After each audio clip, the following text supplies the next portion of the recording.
আসসালামু আলাইকুম রহমতুল্লাহ আমি মোহাম্মদ মামুন রশিদ।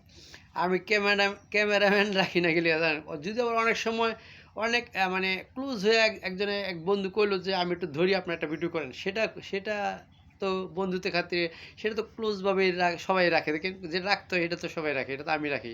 কিন্তু সবসময় পার্সোনালভাবে ক্যামেরাম্যান রাখি না গেলে দেখেন, কতটা ক্যামেরাম্যানটি তো অন্যায় করে ভাই দেখেন, কারণ ক্যামেরাম্যানটা অন্যায় করে না। দেখেন কীভাবে অন্যায় করে, একটা উদাহরণ দেখো। দেখেন যে একটা জঙ্গল মুভিতে দেখেন, জঙ্গল মুভিটার মধ্যে মিশা সওদাগর একটা স্কুল ছাত্রীরা ধর্ষণ করে, এটা ক্যামেরাম্যান ওদিকে বিডু না ধরে, তখন বিডুটা ধরে অন্যদিকে যে একটা হিংস্র প্রাণী কেমনে হামলা করে খাইতেছে, অর্থাৎ ওইটাতে বুঝাইলো মিশা সওদাগর ওইভাবে না এটা ধর্ষণ কী করে হিংস্র প্রাণীটার মতো খাইতেছে, ক্যামেরাম্যান ওদিকে ধরে ওইটা বুঝাইলি, তুই ওইটা বুঝাইলি, তুই ক্যামেরা থুয়ে তুই নিজে মিশা সওদাগরের মাইরা মেয়েটা বাঁচাইতালি না।